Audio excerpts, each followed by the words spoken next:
Hello and welcome back to our channel Coursology Hub. आप सभी का कोर्सोलॉजी हब के हमारे इस चैनल में स्वागत है।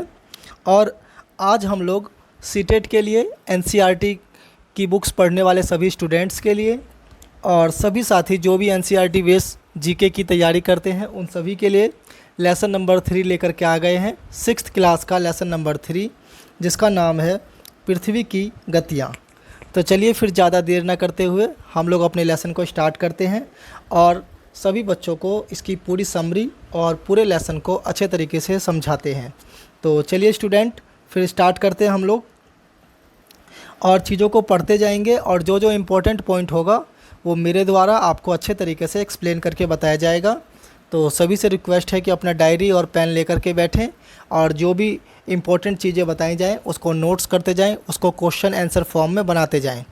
तो चलिए स्टार्ट करते हैं। पृथ्वी की गतियाँ। जैसा कि आप जानते हैं कि पृथ्वी की गति दो प्रकार की है, एक घूर्णन और दूसरा परिक्रमण। पृथ्वी का अपने अक्ष पर घूमना घूर्णन कहलाता है और सूर्य के चारों ओर एक स्थिर कक्षा में पृथ्वी की गति को परिक्रमण कहते हैं। देखिए दोस्तों, मैं आपको बिल्कुल आसान भाषा में घूर्णन और परिक्रमण समझा देता हूँ और सारे स्टूडेंट हमारे 6th क्लास के वो भी समझ लेंगे। मान लीजिए कि आप एक खड़े हैं, ठीक है, और आप गोल गोल घूम रहे हैं, ठीक है, तो इस प्रक्रिया को क्या कहा जाएगा? इस प्रक्रिया को कहा जाएगा घूर्णन। जैसे कि आपके छत के ऊपर पंखा लगा हुआ है और पंखा गोल गोल घूम रहा है, तो वो पंखा जो गोल गोल घूम रहा है वो प्रक्रिया कहलाएगी घूर्णन। और आप मान लीजिए कि अगर आप पंखे के चारों ओर चक्कर काट रहे हैं, आपने देख लिया कि पंखा छत में है और उस पंखे के चारों ओर अगर आप चक्कर काट रहे हैं तो उस प्रक्रिया को कहा जाता है परिक्रमण। कहने का मतलब है कि अपने अक्ष पर यानी कि खुद के द्वारा घूमने की प्रक्रिया को घूर्णन कहते हैं। और किसी का परिक्रमा करने में, जैसे कि आप लोग मंदिर में जाते हैं तो आप लोग भगवान की परिक्रमा करते हैं, तो उस प्रक्रिया को कहा जाता है परिक्रमण। आई होप कि आपको घूर्णन और परिक्रमण की प्रक्रिया समझ में आ गई होगी। तो हमारी पृथ्वी जो है वो अपने अक्ष पर घूर्णन प्रक्रिया करती है और सूर्य की परिक्रमण प्रक्रिया करती है। चलिए फिर आगे चलते हैं दोस्तों। पृथ्वी का अक्ष एक काल्पनिक रेखा है जो इसके कक्षीय सतह से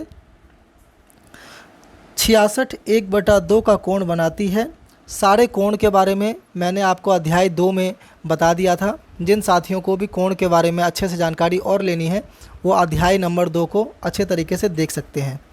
कोण बनाती है वह समतल जो कक्ष के द्वारा बनाया जाता है उसे कक्षीय समतल कहते हैं। पृथ्वी सूर्य से प्रकाश प्राप्त करती है। याद रखिएगा, क्वेश्चन आ सकता है कि पृथ्वी जो है प्रकाश और ऊर्जा जो है वो कहाँ से प्राप्त करती है?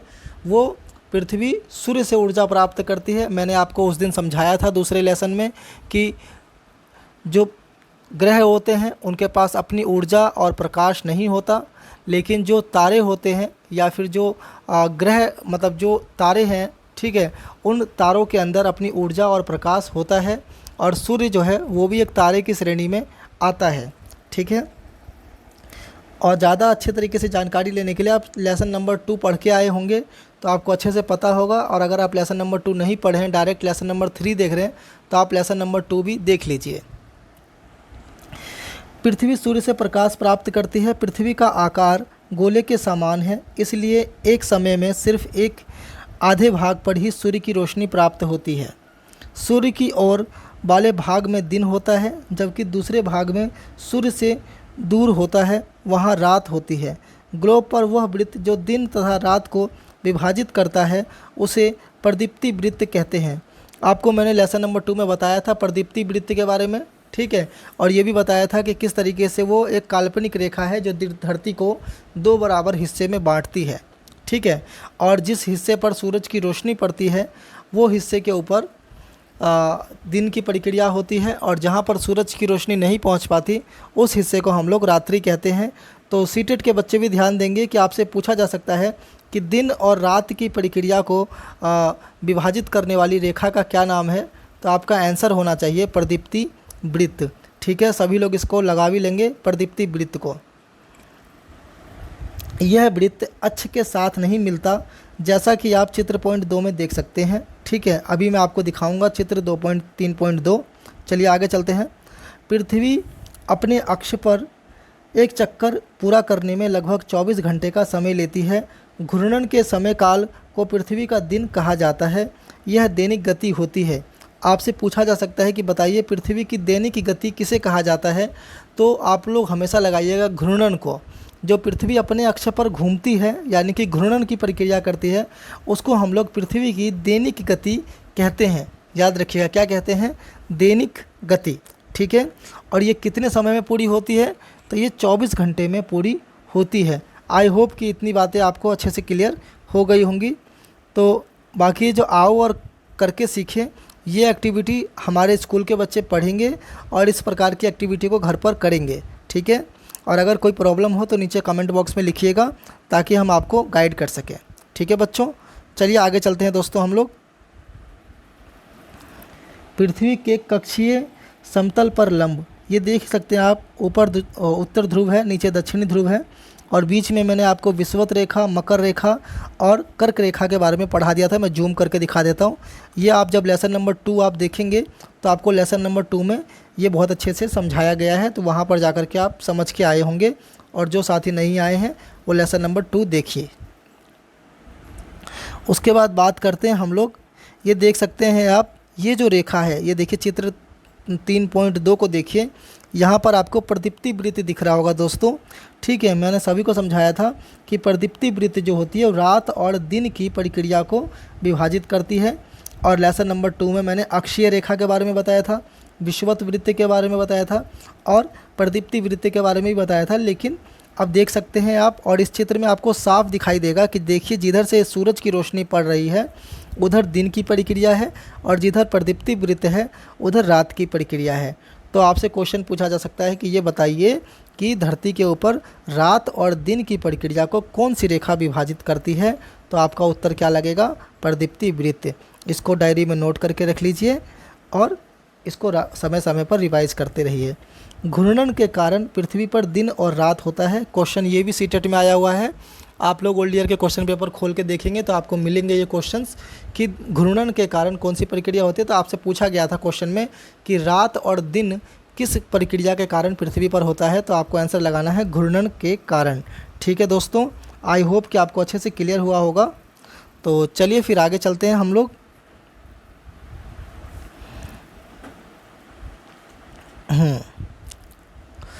क्या आप जानते हैं प्राचीन भारतीय खगोल शास्त्री आर्यभट्ट ने बताया था कि पृथ्वी गोल है और अपने अक्ष पर घूर्णन घूमती करती है। तो आपसे पूछा जा सकता है कि ये बताइए कि ये परिभाषा किसने दिया था कि पृथ्वी गोल है और वो सूरज के परिक्रमण करती है? तो आपको लगाना है अर्थशास्त्री।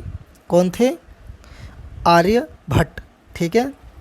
मैं आराम से और अच्छे तरीके से आपको धीरे धीरे इसलिए पढ़ा रहा हूँ ताकि मैं चाहता हूँ कि बेनिफिट जो है वो बच्चों को ज़रूर मिले। और सीटेट के बच्चे अगर मेरा सिलेबस ध्यान से पढ़ते जाएंगे तो 101% उनका सिलेक्शन पक्का सीटेट के अंदर होगा। ठीक है। और वो क्वालिफाई करके गवर्नमेंट टीचिंग एग्ज़ाम के लिए अप्लाई कर पाएंगे। तो दोस्तों स्किप ना करें और आराम से बैठ करके पढ़ें, डायरी और नोट पेन लेकर के हर चीज़ को नोट भी करते रहें। चलिए आगे जानते हैं हम लोग। अगर पृथ्वी घूर्णन नहीं करे तो क्या होगा?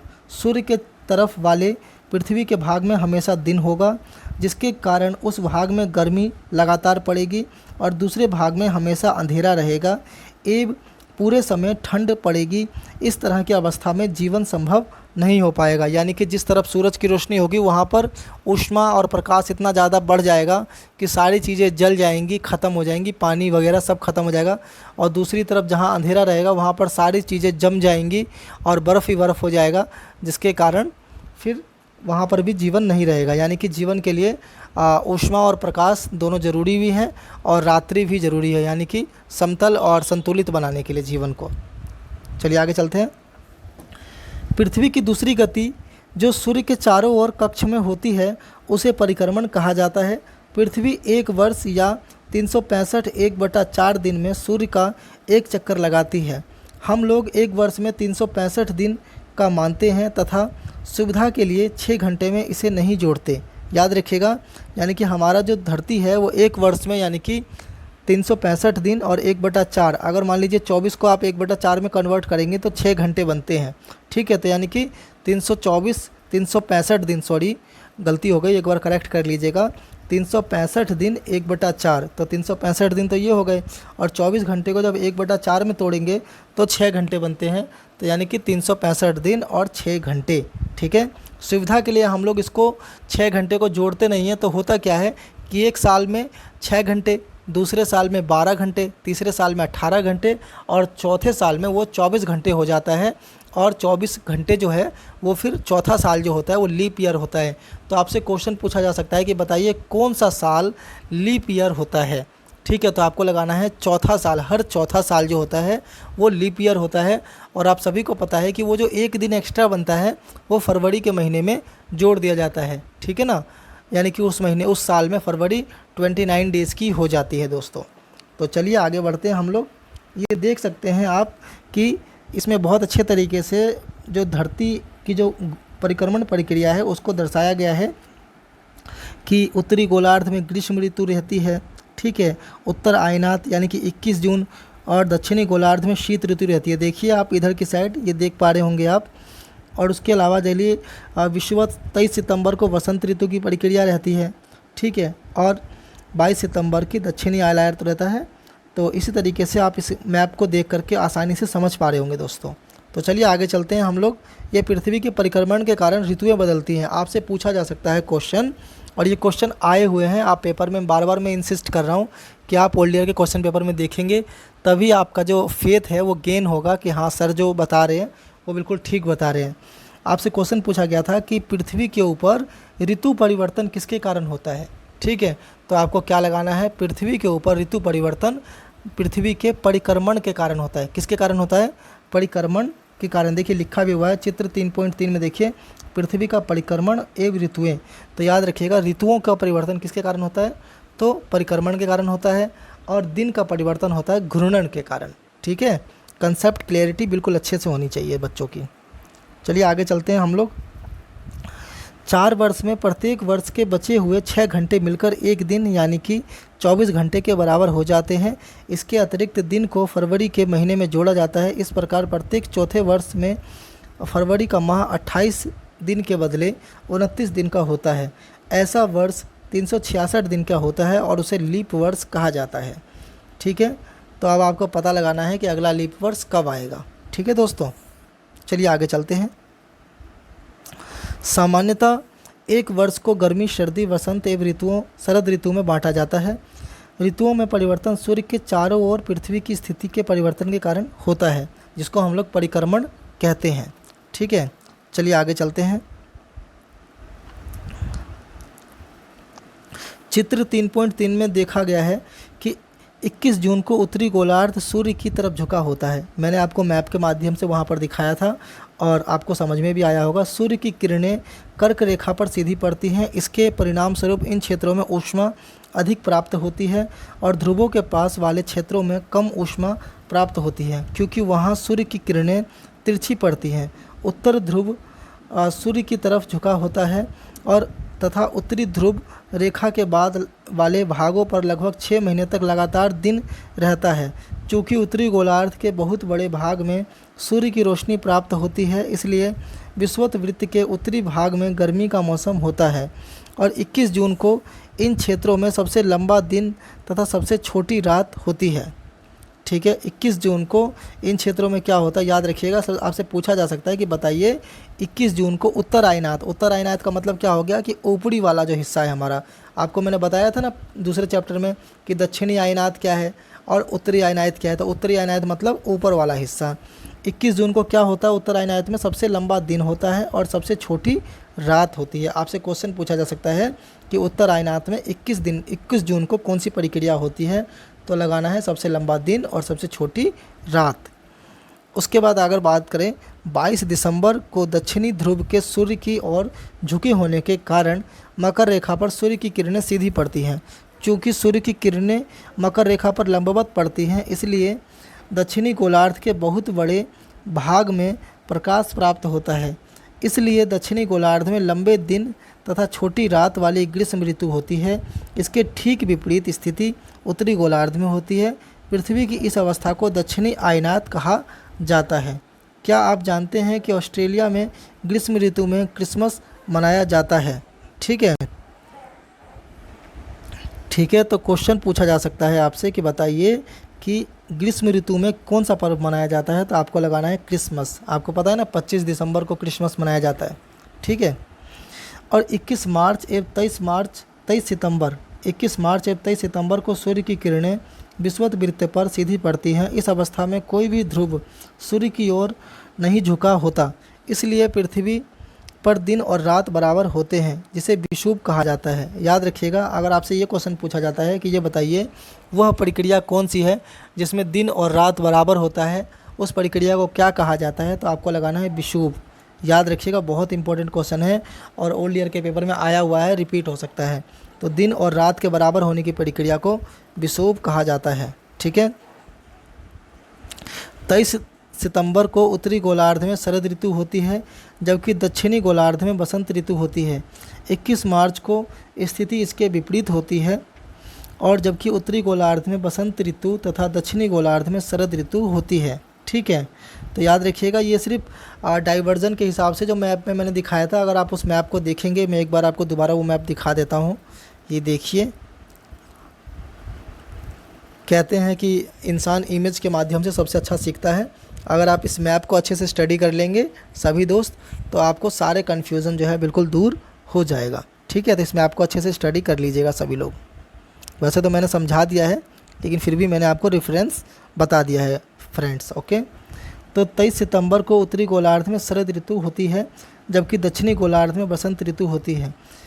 21 मार्च की स्थिति इसके विपरीत होती है, जबकि उत्तरी गोलार्ध में बसंत ऋतु होती है तथा दक्षिणी गोलार्ध में शरद ऋतु होती है। शरद मतलब गर्मी, ठीक है, शरद मतलब ठंडी, और बसंत मतलब आपको पता ही है। ठीक है, चलिए आगे चलते हैं।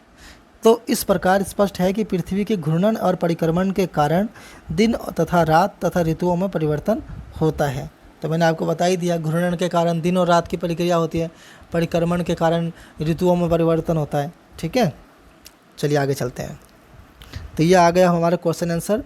तो आज का जो ये लेसन था हमारा, ये कंप्लीट हुआ, पूरी समरी इसकी। ठीक है, कि पृथ्वी की गतियाँ। ठीक है, लेसन नंबर 3, पृथ्वी की गतियाँ। तो आई होप कि आपको ये लेसन अच्छा लगा होगा। अगर इसी तरीके के एजुकेशनल वीडियोज़ आप पाना चाहते हैं तो अभी हमारे चैनल को सब्सक्राइब कर लें, बेल आइकन को प्रेस करना बिल्कुल ना भूलें, और हमारी हर लेटेस्ट वीडियो की नोटिफिकेशन प्राप्त करने के लिए बेल आइकन को दबा दें। तो thank you so much Coursology Hub के साथ जुड़ने के लिए। तो मिलते हैं हम आपके साथ अगली वीडियो में, तब तक अपना ख्याल रखिए। भारत माता की जय।